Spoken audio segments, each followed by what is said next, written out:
So, with me here today to talk about the U.S. election is our friend Jim Lakely. Jim is a vice president with the Heartland Institute. He's also, he would say, a recovering journalist, and he has worked for all kinds of parties, including the Washington Times, and covered both Congress as well as the White House, and was a member of the White House Journalist Corps. So, a warm welcome to you, Jim Lakely. Very glad to be here, David, as always. Well, as always, Jim, and we've got lots to talk about. That's the understatement of the day. So let's just go to it here. Is November 5, 2024, the upcoming U.S. election, would you say it's the most important in U.S. history? Is that too dramatic? Well, I try to avoid such hyperbole because, down here in the States, every election that I can remember is the most important election in American history. And it gets a little tiresome, one presidential cycle after another. In this case, I am going to say that I generally agree with that statement. I think the 2016 election and the surprise election of Donald Trump, the New York Times on their webpage had released just before the election in 2016 that Hillary Clinton had a 96.8% chance, something like that, to win the election. It might have been 99% chance to win the election. And of course, it didn't turn out that way. That was the shock to the system here in the United States and frankly, around the globe, that a man who was a complete outsider, completely outside the normal political system, outside the normal social system, he's not a man who goes to the World Economic Forum and has glowing audiences with the other potentates of the global elite. This was a complete outsider. This was something out of fiction for Donald Trump to have won the 2016 election. And so, of course, the Democrats said that the 2020 election is the most important one in American history because we have to get the bad orange man out of the White House because he is a quote unquote threat to democracy. What I have discovered observing the Democrats and our media, though I repeat myself, here in the United States, is that what they project or what they claim is going to happen, what they say, what they're all excited about is almost 100% pure projection. So in this case, in this case, I think they're right. This is one of the most important, if not the most important election, certainly in the lifetime of most of the people watching and listening to this podcast. And that is because the system, some people call it the blob, but it's just the establishment, the global ruling elite that have had sway, if not control of the White House for most of the last 20, 30 years. To them, this is the most important election in American history. Because if Donald Trump is returned to the White House, a lot of the plans they have to move all of our societies together in a leftist direction are suddenly in jeopardy. So in that regard, I think it is the most important because the United States is going to choose whether it's going to go down the globalist leftist path.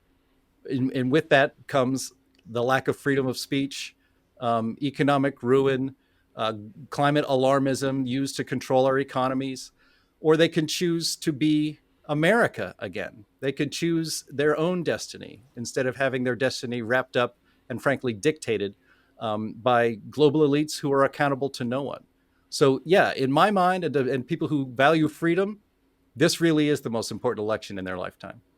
Okay, so there you have it. And Jim, I think that's a brilliant summation because you're really suggesting that we really do have two paths that a nation is discerning here. We know that there's a lot of polls out, and actually this is an interesting case study. We hear a lot about polls, and consistently the polls that we hear about, the aggregate, like as they put together a bunch of polls and then they say, well, this is what the so-called trend is, seems to be communicating that it's going to be a neck and neck race. And of course, you never know what's going to happen on November 5. But is that really the case? Because I look at so many of these polls and I look at them. I'm a person of statistics. I don't believe a lot of these polls. I look at some of them that, well, like the Harvard-Harris one, you've got Rasmussen, I think, is a really incredible pollster. They care. It seems to be showing that Donald Trump has got a significant edge. But What's your take on the polls here? Where do things really stand at this point? Well, I think ever since 2016, it's really hard to take. I think the polling industry in the United States is still a little bit broken, at least a little bit, and they're still trying to find their footing. The election of Donald Trump was not predicted by any polls. I think maybe one. There was one, and it was considered by everybody to be an outlier. It may have been Rasmussen. And I think there's several reasons for that. And I don't think our polling methodology in the United States has gotten much better, caught up with what mistakes they made in that 2016 election. One of those was that a lot of people that are called up on the telephone, and all these polls are done by telephone and by landline telephones. There was a lot. I think it was pretty obvious that there was a lot of Trump shyness, let's say, that there was a reluctance to tell a stranger on the telephone that you were going to support the horrible orange man to be president, the reality TV star, and not vote for Hillary Clinton. So I think in 2016, Trump's support was just frankly underreported by the people that the pollsters had called.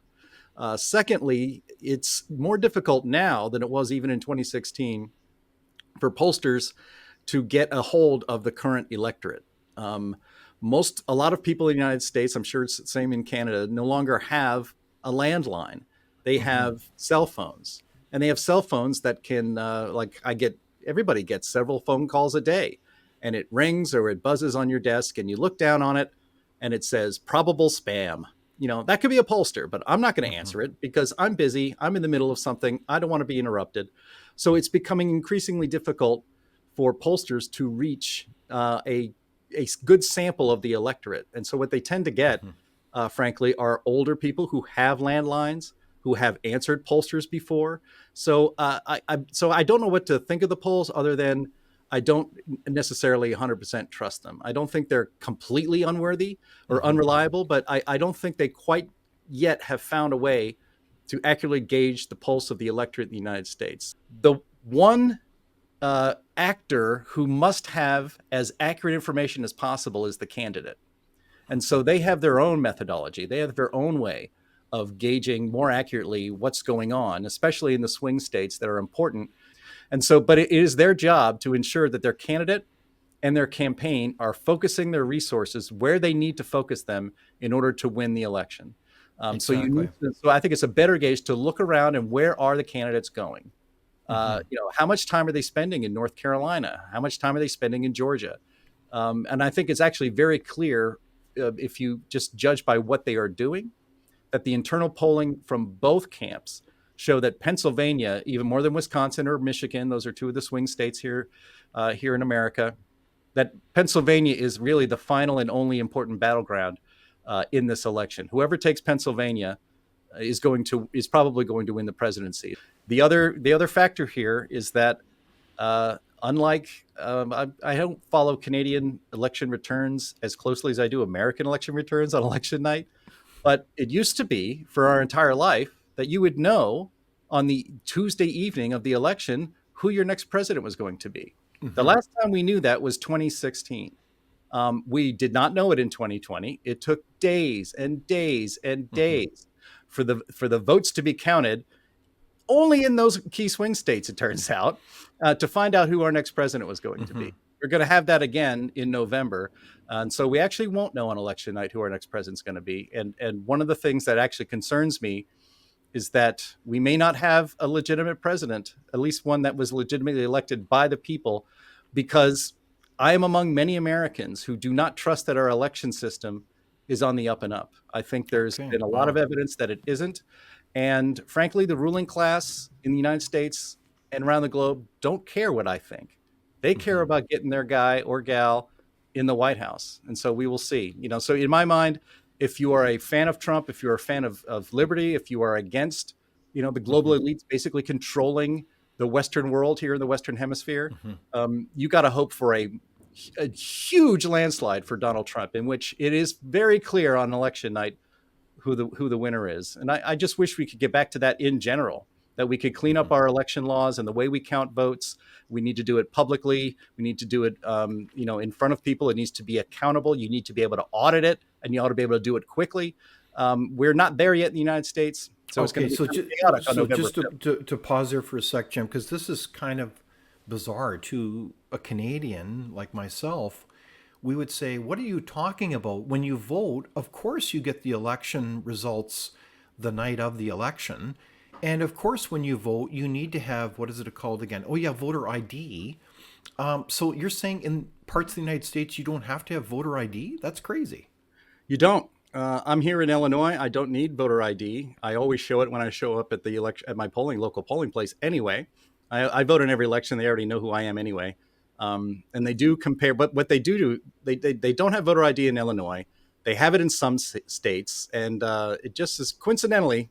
I don't know. Make of this what you will, David. But Democrats are the ones opposing any and all voter ID laws.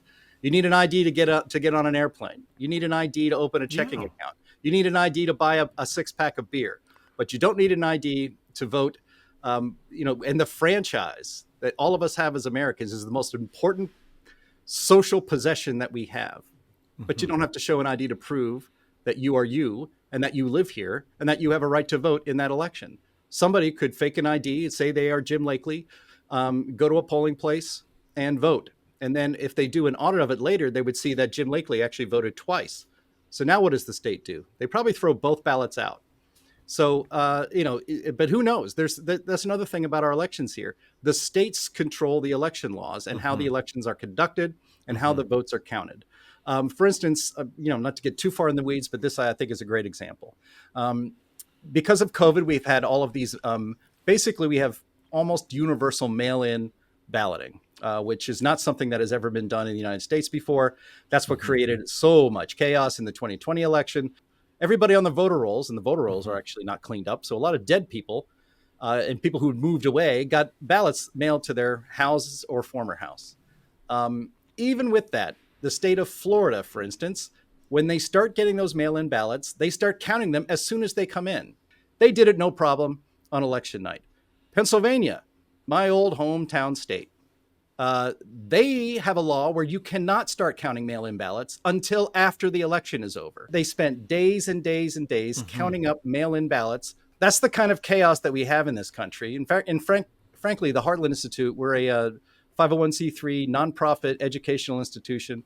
We have been trying hard to educate people about our broken election laws and get these states to fix them so that we can go back to normalcy, which is knowing one of the most important things to know as an American, and that's who your president is on election night. And with full confidence. So that's part of the sub story here in the United States, and I think that's why is it, Jim? You have a sense of tension, conflict with different parties because they're basically saying you guys on the other side, you're playing dirty. You're not playing fair pool.